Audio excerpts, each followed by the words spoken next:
You ready, Ira? We're ready? We're all set. Cool.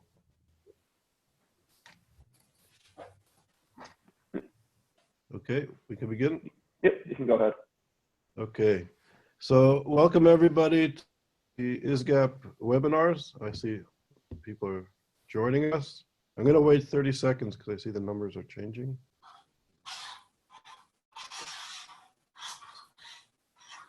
Okay. So welcome everybody to the ISGAP Zoom seminars in the age of COVID-19.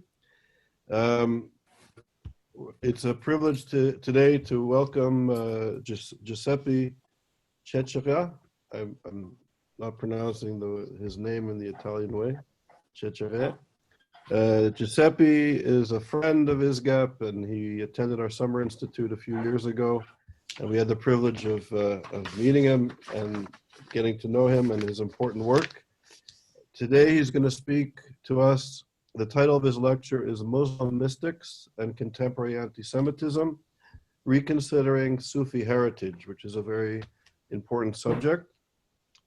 Giuseppe he's from Italy, born in Italy. He's an associate professor of Arabic language and literature at the University of Bologna, and he's in the Department of History and Cultures. He now serves as the director of the first cycle degree of Anthropology, Religions, and Oriental Civilization at Bologna University. Giuseppe has his PhD in Near Eastern Studies, as well as History and Philology from the University of Florence.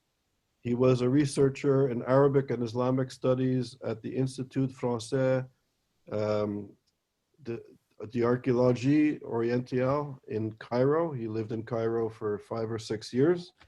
He's a visiting professor at the Hebrew University in Jerusalem. He was a visiting professor at Hebrew University in Jerusalem in 2013 and 2014. He also works at the CNRS, the French National Research Council, the Academy of Science of Israel, the National Research Council of Hungary, and the Institute of Oriental Studies at the National Academy of Science of Armenia. He's a member of the Academic Board of Advisors of ISGAP, which we're very privileged to have Giuseppe with us. And he's a member of the Scientific Board of the Cahiers de Tunis. His research focuses on the representation of the other in medieval to contemporary Arabic culture. And it's in this framework that he's focused a lot of his research on issues of Sufism, Muslim mysticism, as social and cultural agents in the multicultural and multi-religious context of Egyptian society. And mainly he focused on the Mamluk era to contemporary times. So his research and worldview is unique and his expertise is unique. And it's really a privilege to have Giuseppe with us and his expertise. So Giuseppe, thank you very much for being with us today. Thank you. Can you hear me already, or? Yeah, we hear you. The video has frozen on my screen. Okay, I don't know if I have to do something on. Okay, maybe now it's working or not. No, your screen. Can you hear us? Yes, I can hear you, and I don't know, see myself, but I don't know if you are seeing me or not. No, I hear you well, but your screen is now blank. Okay, maybe it depends on. Okay. Maybe if we start again. Okay. Is it working now? No, I hear you well, but we don't see you. Okay, we can go on with my voice if it's not a problem. Ira, is there anything you can do regarding the? Oh, you're back. Your video is back. Coming back. Yeah. Okay, so. Okay, so go ahead. Okay, thank you very much. I'm really grateful to ISGAP for this opportunity to share some reflections with you about, let's say, the Sufi side of contemporary and not only contemporary anti-Semitism. It's my great pleasure and my great honor to be a host or to be a panelist for ISGAP, this organization that Professor Charles Small has made bigger and bigger and through the years, and it's a big honor also to have now Dr. Nathan Sharansky as a president. So I hope that this will be just one of the many occasions to collaborate. For today, of course, there are many ways to approach the issue of connections. Okay, so I cannot share photos. Okay, there are just a few images that I would have liked to show you, but now we have some problems with the connection, so it's not a big issue. First of all, I would like if it's just a photo, maybe it will be okay. Okay, or in any case, I can share some material. I can send some material to Ira, and then he can share it with the attendees in another way. I don't know. I will try in any case, and then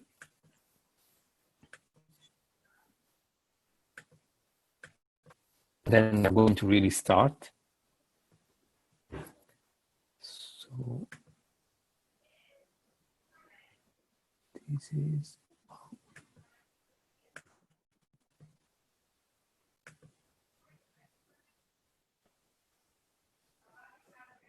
I don't know if you can see this picture. Yes, we can see.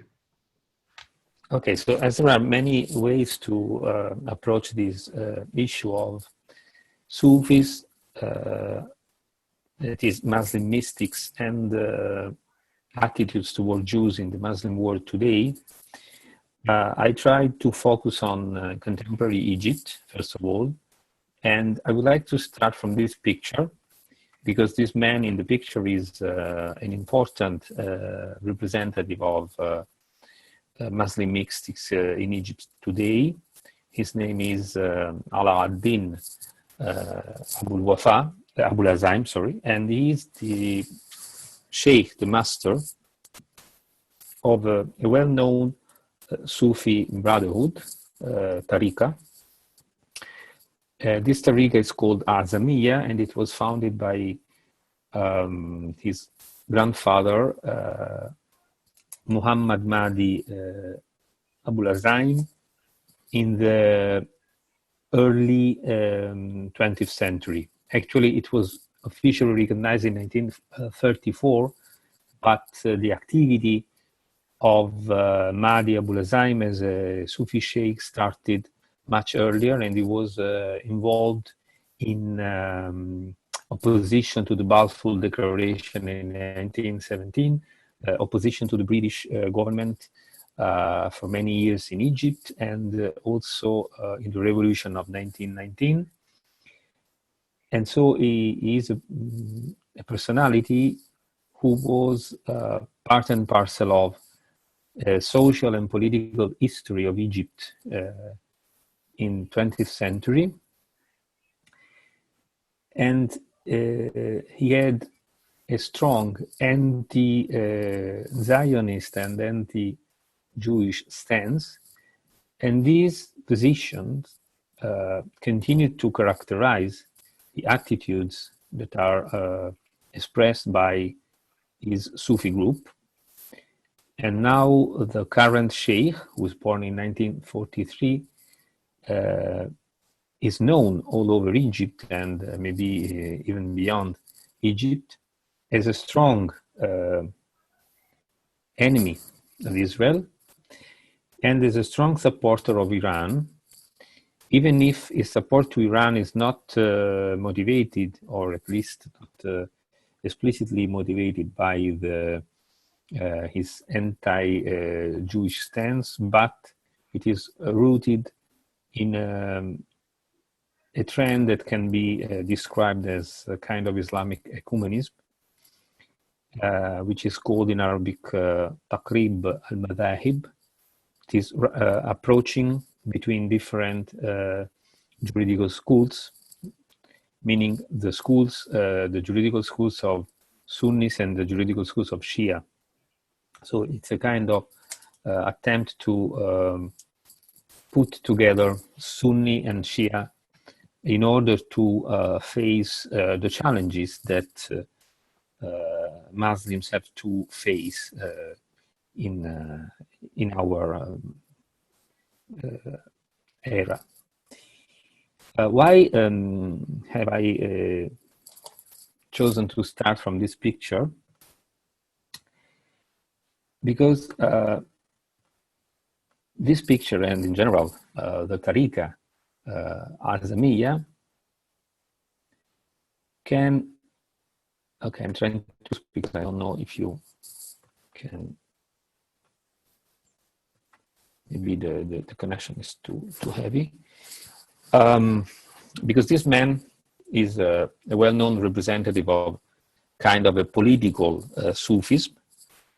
Muslim mystics are often regarded, are often thought of as purely ironic and peaceful spiritual men that are completely aloof from worldly preoccupations, for worldly interests.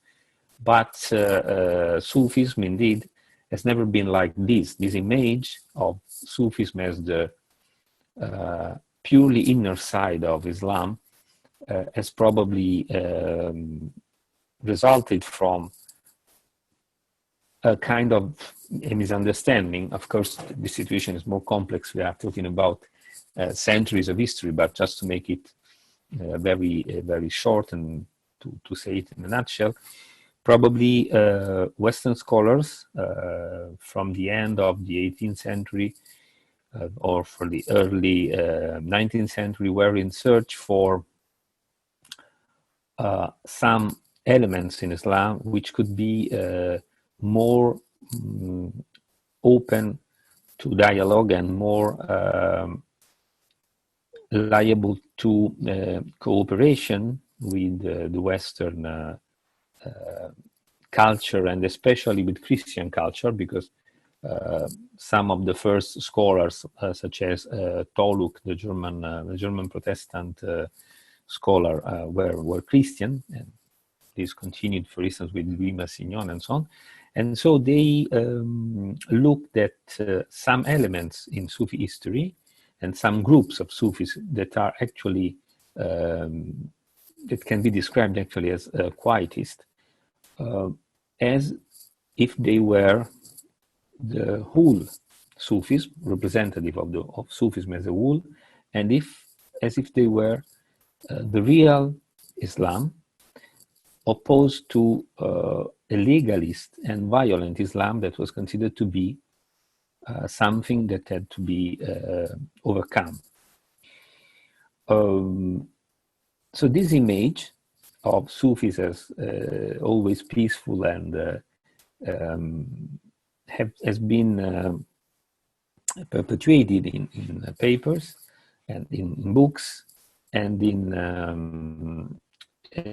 academic teaching until recent years. But from the Muslim side, there has always been the awareness that scholars have always been aware that Sufism was actually part and parcel of history.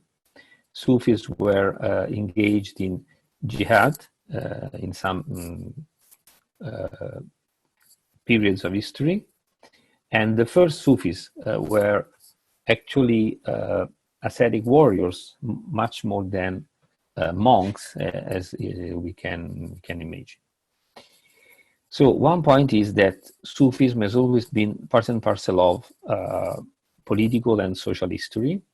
And another point is that what was the contribution of Sufism in this political and social field?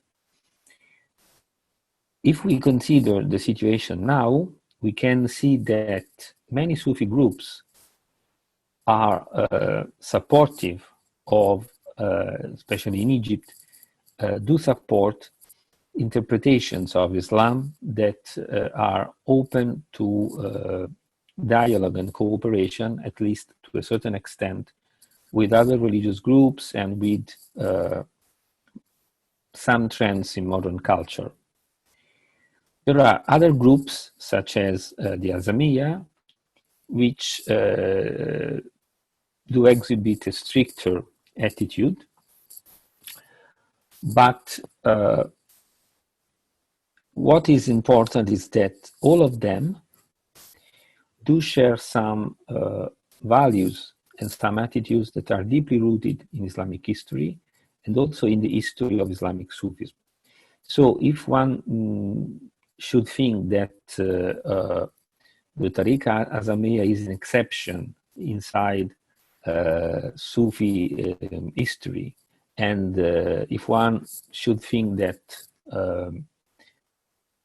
the attitudes that are anti-Israeli but also harshly anti-Semite and anti-Jewish that are expressed by the leader of the Azamiya,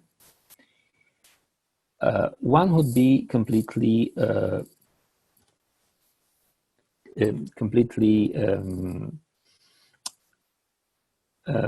wrong, because indeed Abu al-Azim is not doing anything else than repeating some anti-Jewish stereotypes that are taken from ancient Sufi literature. So if we want to analyze the situation of contemporary anti-Semitism, we should start from the one notion that is we must be aware of, and it is that even if some historical conditions, such as the experience of European colonialism, the birth of the State of Israel, the complex situation in the Cold War, so tensions between United States and Russia and the United Soviet Union and so on, have probably contributed to feed and to shape the evolution of some anti-Semite feelings in Muslim societies at large. All these did not come out from nothing, but it was something that had already been part of Islamic history, and probably historical circumstances in 19th and 20th century just helped to make it stronger and more visible. As for, so I don't know how much time I have now for speaking. You can take about 5 more minutes. Okay, just try to show you something. I don't know, how can I?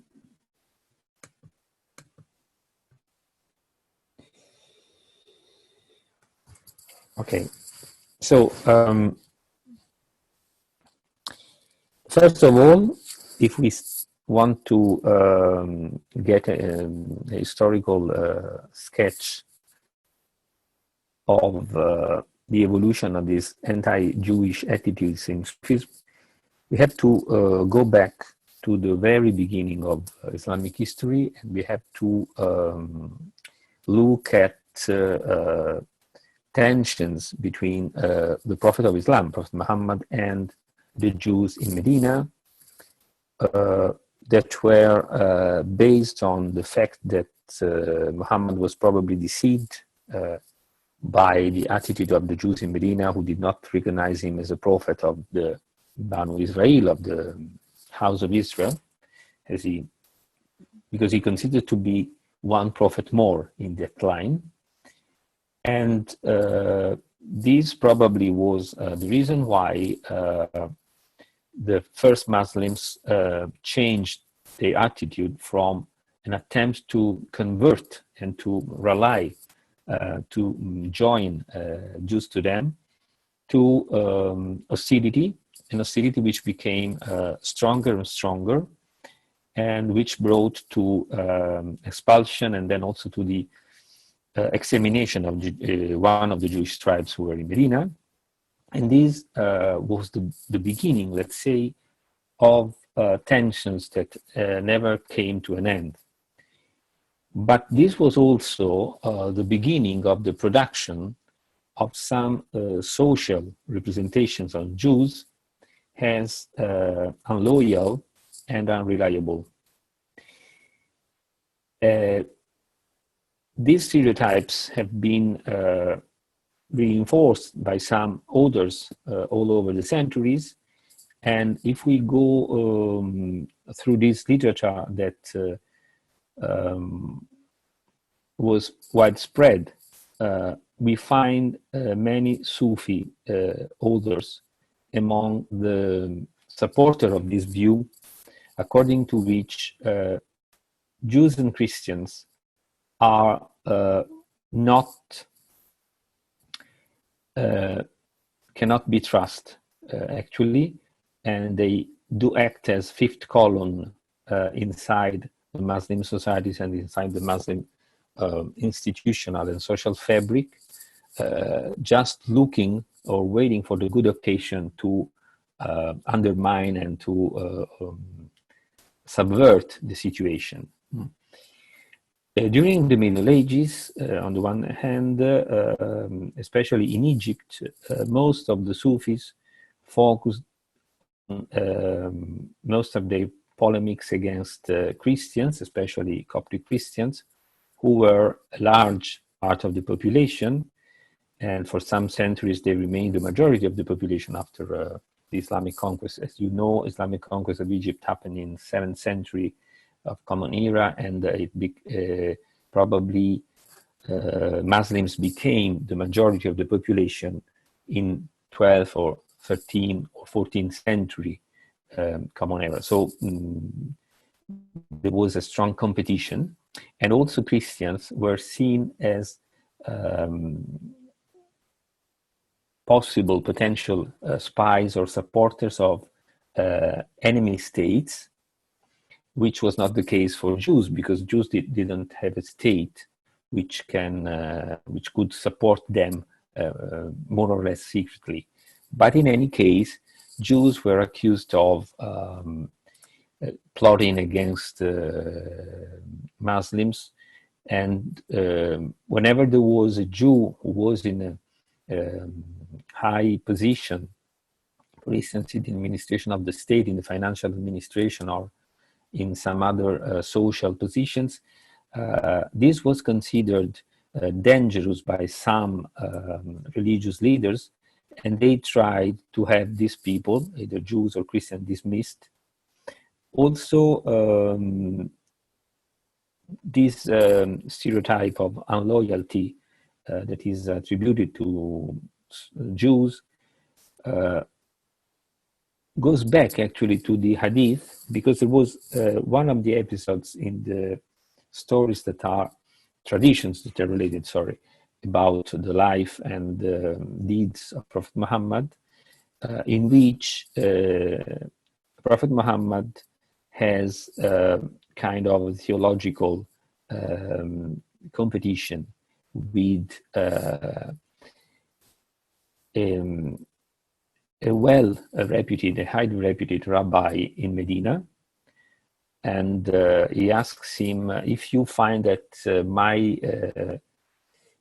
my message is true, are you ready to tell your people to convert? And he says that he is ready. So according to this tradition, all the Jews of Medina were called, were summoned, and they engaged to say that they would accept the opinion, the advice of the rabbi. But when the rabbi gave an advice favorable to Muhammad and invited his fellow religionists to recognize Muhammad as a prophet, they did not. So there are these two stereotypes, obstination and unloyalty. And these are reproduced in many, many, many examples. So if there is time after, I mean, in the question time, we can present some of these examples. Another special issue concerning Egypt is that we don't know exactly whether Egypt was conquered by force or by a peace treaty.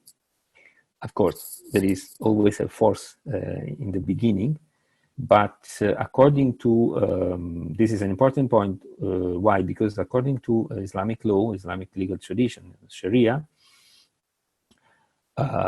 Jews and Christians are entitled to a special status that is called dhimma, protection, but also juridical inferiority and social discrimination.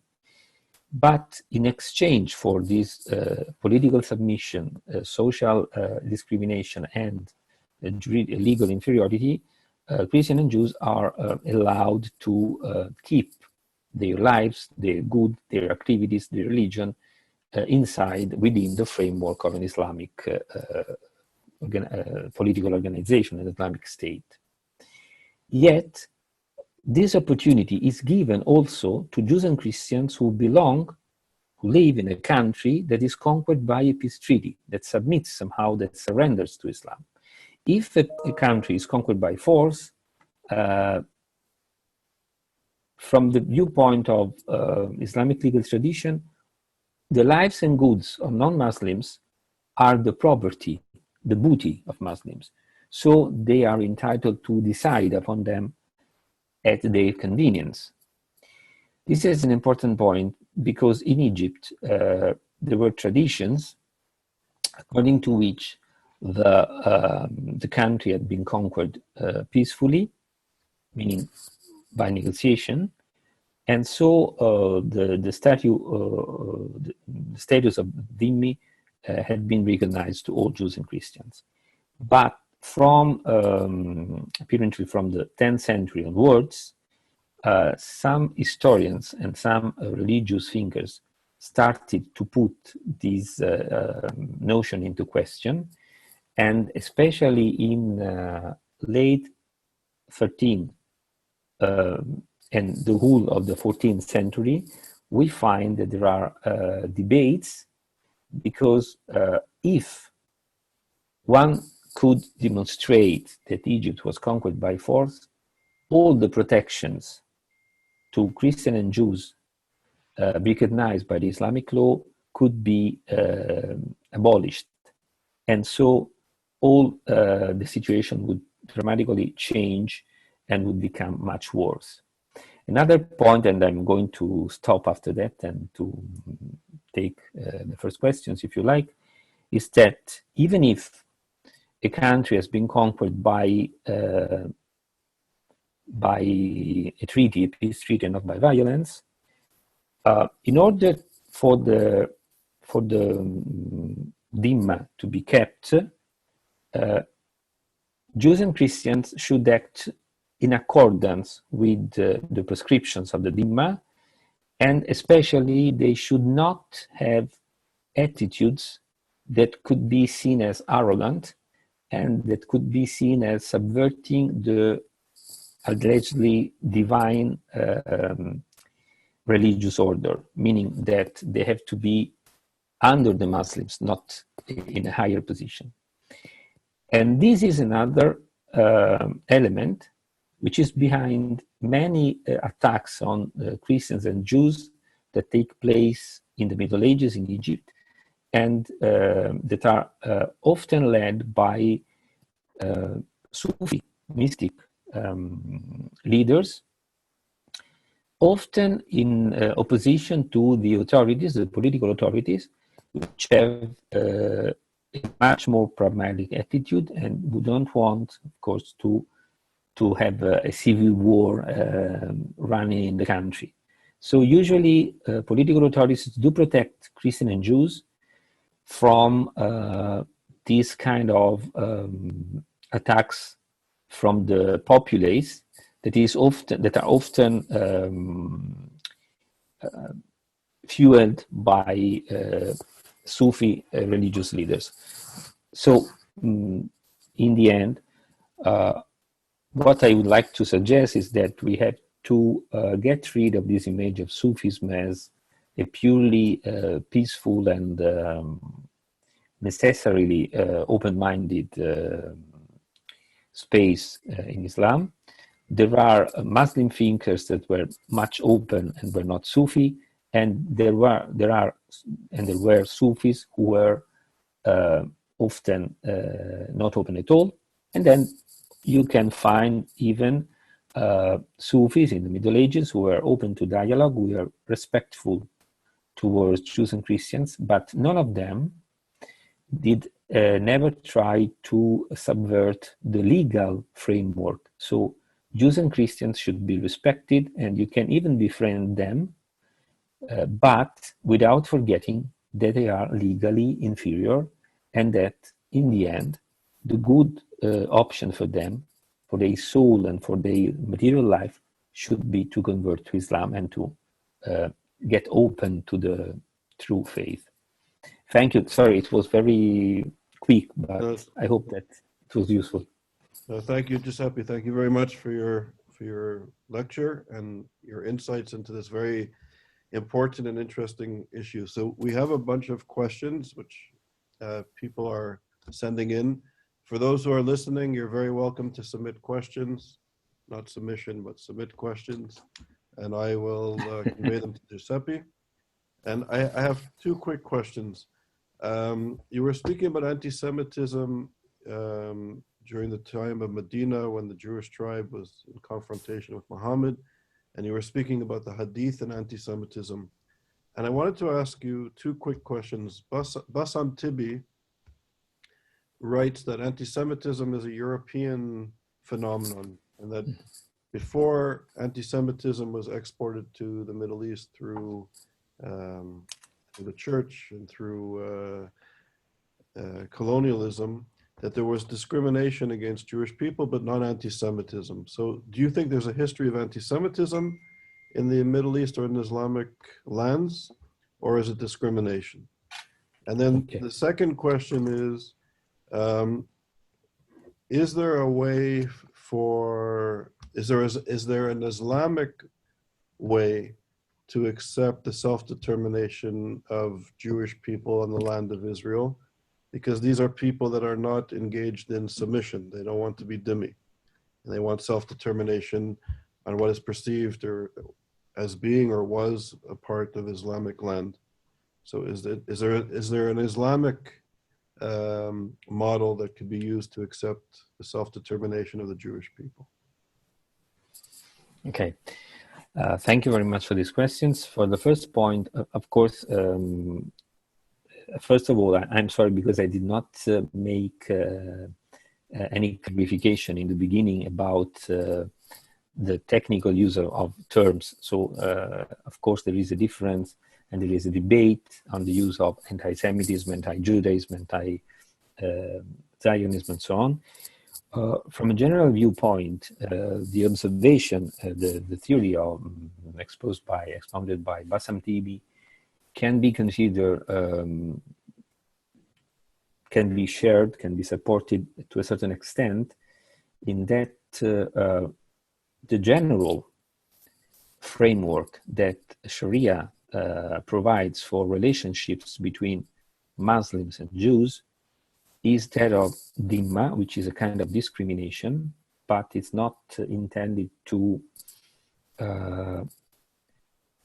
not linked to any racial issue, and not linked to the idea of exterminate or erase, exterminating or erasing Jewish people. But the problem is that, especially in Sufi traditions, we find other interpretations according to which, in the end, Jews cannot really be converted, or Christians cannot really be converted. So you should always take care of them.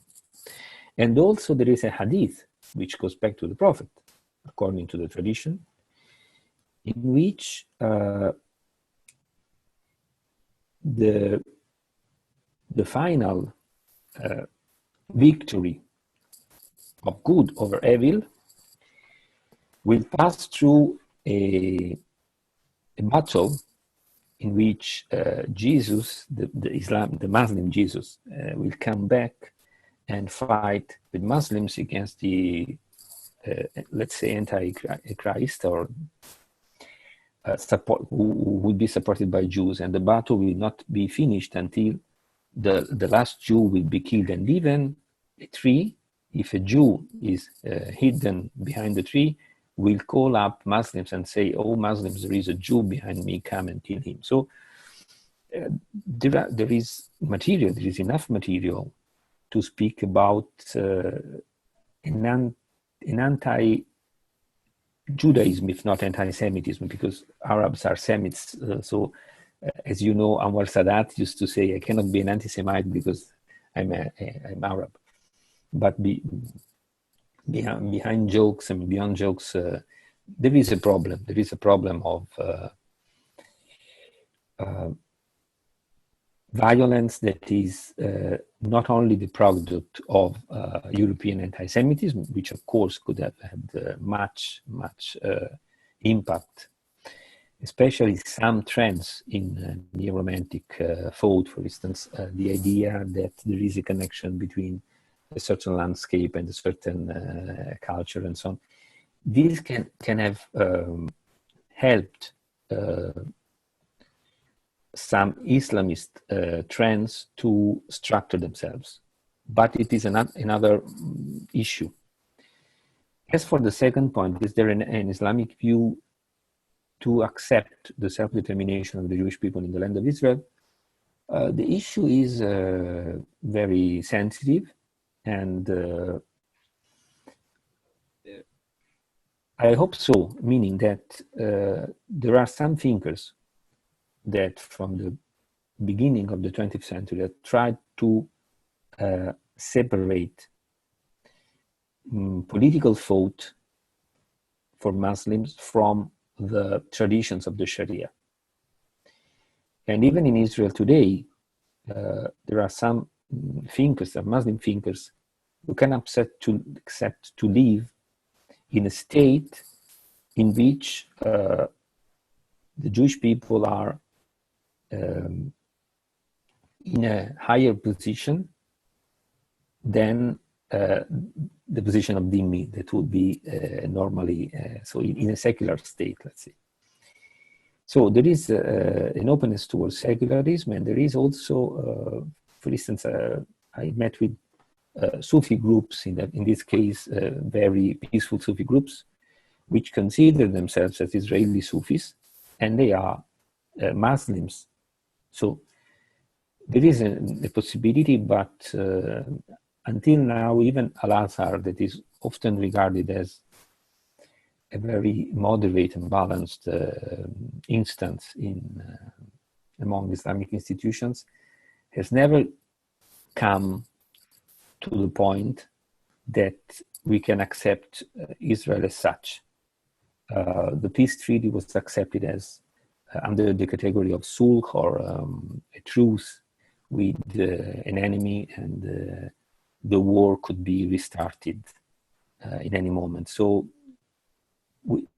personally, if I can mix scientific research and personal experience, I met several engaged Muslim people in Egypt who were not against the idea that Israel could exist as a state. And by the way, just a small anecdote, when I was invited to Jerusalem, to Israel, as visiting at the Hebrew University, I was working in the French Institute in Cairo, and I shared this news with my colleagues, and I found more appreciation and encouragement in my Egyptian colleagues than in some of my European colleagues. So sometimes Bassam Tibi could be right in that now there are many Europeans who are fueling Arab anti-Semitism even more than some Arabs. So that's an important issue, I think. Europe fueling anti-Semitism in Arab countries is an interesting topic perhaps of another time. So we have many questions that I would like to get to. Rami Aziz, our colleague, asks, Hassan al-Banna, the founder of the Muslim Brotherhood, was actually a follower of Sufi order. To what extent do you see common points between Sufism and political Islam regarding minorities and the other? Wow, it's a very good question. And by the way, it's great to hear Rami again.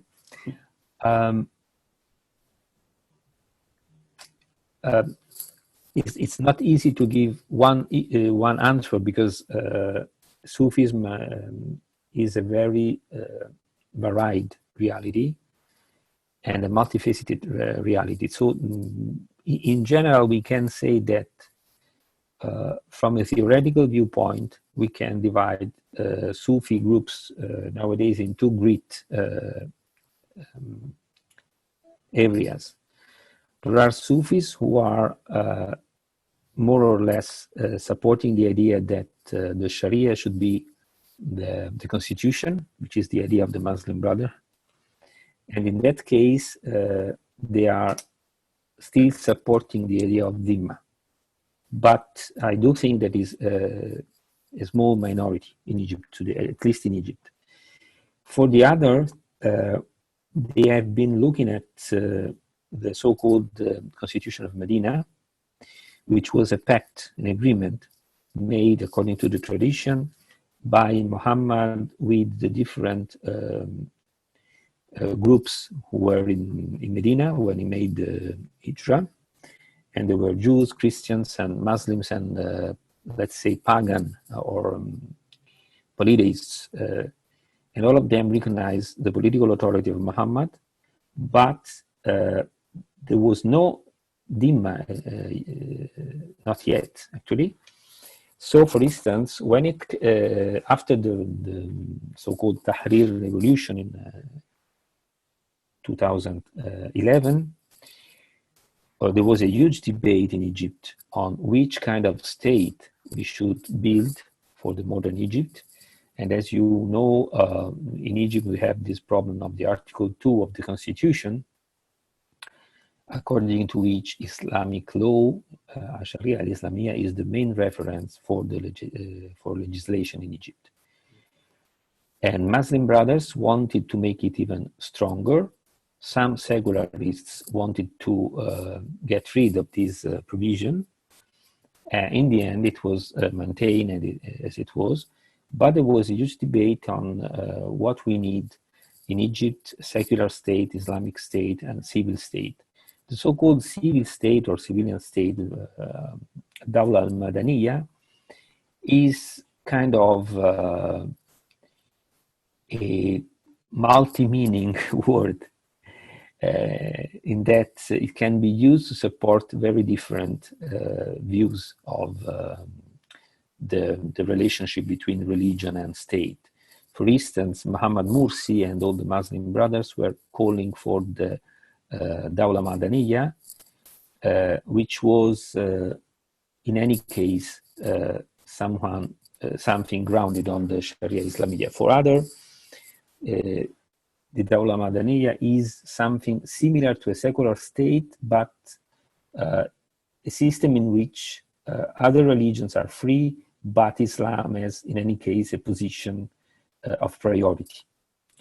This was apparently the position held by the Supreme Council for Sufi Brotherhoods, that is a governmental organization, kind of a ministry of. Just as you have the Supreme Council for Antiquities, you have this kind of organization since the end of the 19th century, which is in charge to direct the activity of the Sufi groups that are recognized by the state. And this council is made up of the masters of the Sufi groups. By the way, in the 70s, and in the 60s, and then in the 70s when the constitution was changed, it was a great Sufi, Abdel Halim Mahmoud, who was also the Imam, the Grand Imam of Al-Azhar since the end of the 60s, who was one of the thinkers who pushed for inserting this reference to the Sharia as the main reference of the legislation in the constitution. But so in that time, probably most of the Sufi groups were more, it's difficult to say, because in any case, Sufis were also linked to Nasser, many groups, but they had to take into account that there was a strong movement favorable to the Muslim brothers, even inside Al-Azhar. So it was kind of a compromise. But I think that in general, most of the Sufis now in Egypt are not supporting the view of Sharia as the constitution, but they are supporting, let's say, milder solutions. On the other hand, we find someone like Abu Azaim, Sheikh Abu Azaim, the one that we mentioned in the beginning, who is a supporter of the civilian state, but who thinks that Israel should be wiped out of the land of the earth and so on. So it's a very varied landscape. Okay, so we have about 10 more minutes, 12 more minutes, and many questions.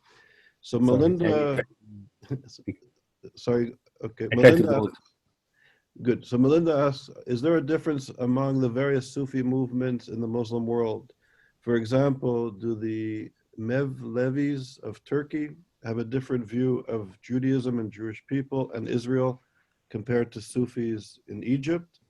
And she also adds, there is a passage in the Quran, according to her translation, that says that it suggests that Jews were given their own land to live in. I think it's 5.21 of the Hadith. How do Muslims deal with these sort of passages? And I know there's scholars that are looking for justification in the Hadith and the Quran for Jewish self-determination. So those are two important questions. And I'll just add one more from Alan Berkowitz. To what extent do the Sufis or different Sufi communities have influence in Egypt and across the Arab world in today? Okay. Maybe I can start from the last one because it's easier to answer.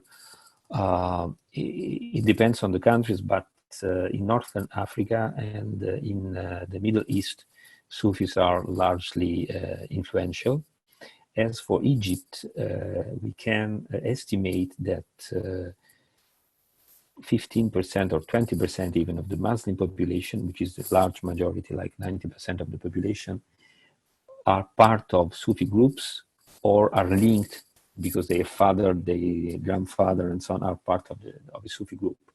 And by the way, Abu Azaim in 2011, 2012, as he was attacked, as many Sufis were attacked actually by Salafis, he said that if Sufis made a political party, they would take 15 million of supporters, which is not so far from reality. I mean, he made a party after that and it took less than 1%, but it depends on the political program of the party. But there are many Sufis and they are still influential. Especially in Egypt, we have a tradition that goes back to Saladin's time of cooperation between the state and the Sufi organizations. As for the Quran, it's a huge issue, and I would not try to delve into this issue now, but just to remind that every verse in the Quran should be read on the background and in cooperation, let's say, with other verses. So it depends on thinkers, interpreters, but in general, this verse is not at odds with the idea that, of course, Jews are given that land, but then they have abandoned the true Bible because they did not recognize that Muhammad was giving back to them and to Christians the original message from God. Another idea that is behind the complex relationships between Jews, Christians, and Muslims is that in the end, the Bible and the Gospels should bear the same message as the Quran, because all of these books come from God. And what is different has been changed over time, either because of ignorance or because of on purpose, let's say. So there is always way to escape from this verse. As for the Mevlevi, yes, there are some thinkers such as Jalaluddin Ar-Rumi, who is the founder of the Mevlevi, and Muhyiddin ibn al-Arabi, that are regarded as peaks of interfaith tolerance. But in any case, if we go and look into their advice on legal matters, we see that this tolerance should not be regarded as opposed to the idea of dhimma. So they are tolerated, but they are not given equal rights in the political fabric. And there is a very interesting study by a French-Israeli researcher, Ephraim Herrera, who has focused Sufi attitudes towards Jews and Christians in the Middle Ages. And he deals extensively with Rumi on this point. So maybe it could be a good source to refer. Okay, thank you. We have two more questions in about 5 minutes. So very quickly, Stephen Stern asks you, he thanks you for your insightful lecture. And can you discuss in a bit of detail in a few minutes how Maimonides, Rambam, was influenced by interactions with Sufis, and how did this affect his understanding of Jewish standing in society? Okay. Is there another question, and then I can answer both? So the next question is dealing with the COVID-19, so a more contemporary issue. So wow. So, okay. Okay. As for Maimonides, Maimonides is quite an interesting, the most interesting case of interaction between Jewish and Muslim culture in an Arab country. And as you know, most of his main works were written directly in Arabic. And his experience does show that especially in relationships with political authorities, some Jews were held in high consideration. Also, his activity as a physician was very appreciated, to such an extent that in popular culture in Egypt today, he is considered like a thaumaturgic, I don't know if there is this word, a healing saint for all of Jews, Christians, and Muslims. And according to some stories about King Farouk, because, you know, Egyptians have this used to bring a cloth of someone who is sick in the synagogue of Maimonides, and to leave this, they used to, when they were sick, they used to go to the synagogue of Maimonides in Cairo and to spend the night there in order to ask for healing. But as King Farouk could not do this, because it could be diplomatic, not a good idea, he used to send a cloth of him and to leave it overnight in order to be held when he was sick. But apart from this anecdote, the standing of Maimonides was very important. In the same time, he was a rationalist, let's say, but he had a son who was much more mystically oriented, and his son, Avraham, was the founder of a trend that is called, usually referred to as Jewish Sufis, or Jewish Quietist or Pietist movement. And those Jews were scholars, rabbis, who found that some practice by Sufis were actually inspired in the models of the prophets of the Bible, and that Jews could take back from them this practice, like praying overnight and so on, that Jews had forgotten. So for almost a couple of centuries, this movement was active, and it was also active in keeping Jews together, because some Jews were exposed to conversion to Islam through the connection with the Muslim Sufis.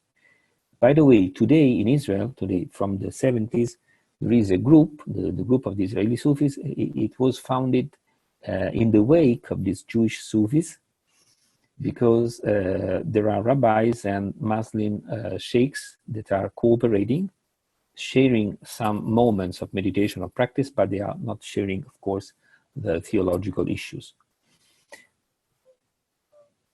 I don't know if... Yeah, you answered. So I'll ask one final question from Sima Vaknin Gill. And she asks that we don't see radical Islam participate in the the anti-Semitic frenzy against Jewish people, which the far right and the far left are involved in. We do not see political anti-Semitism coming. We do see, political anti-Semitism coming from the Palestinian Authority and Hamas and Middle Eastern countries. It's 17 hours. One explanation Sima puts forth is that some of the Islamists believe that COVID-19 is punishment for unbelievers, for the non-believers. Do you agree with these assumptions? And what is your explanation? Is there any discourse of this that you're picking up? Yes, I don't know. I didn't reflect upon this issue before now, so it's not easy. But no, maybe there is. For sure, we find also in Italy some people who think that this is punishment for unbelievers, but some other people that are linked to both radical sides of the political spectrum and Islamic fundamentalism, who even think that probably Israel was behind the virus, and they have already the antidote and the vaccine. And so I don't know what is the situation in Egypt, especially with regard to this. But what is difficult, what can be difficult in the future is that some elements are now part and parcel of the common culture, of the popular culture in Muslim societies. It's not just a matter of radical Islam.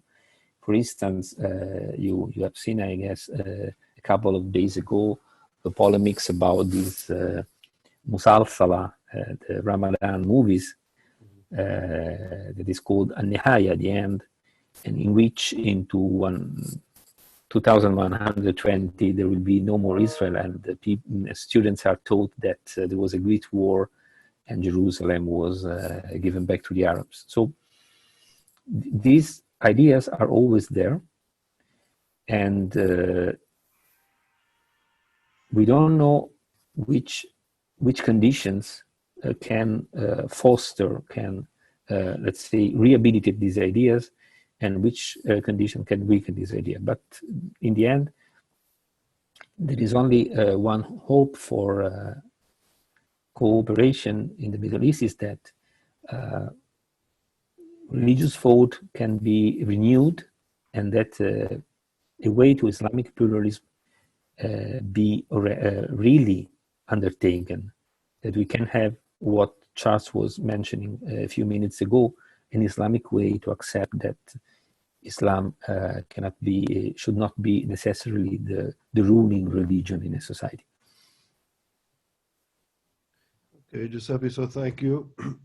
So we'll end it there. Also on a positive note, although there's this negative TV series over Ramadan in Egypt, there's also some positive television series that are taking place in Saudi Arabia and the Gulf states, showing some Jewish characters that are from there. So, and I think the series started off with some Hebrew. So there's some good things happening, potentially. So Giuseppe, thank you very much for your insights. I wish we could go longer. I hope you'll come back and maybe do another session with us. I just want to tell everybody that on Wednesday, in 2 days from now at the same time, we're having a very good Zoom webinar again with Adi Schwartz and Einat Wilf, and they're going to be discussing their book, The War of Return, How Western Indulgence of the Palestinian Dream has obstructed the path to peace. And they just published their book a few weeks ago, and it's a very important book. So they'll be here speaking about the issue and discussing their book. So everybody stay well and healthy, and we'll see you, I hope, in 2 days. And Giuseppe, thank you so much again for joining us. Thank you again, Charles, and thank you, everybody. And it was a great pleasure and a great honor. Goodbye. Thank you. Take care. I'll be in touch.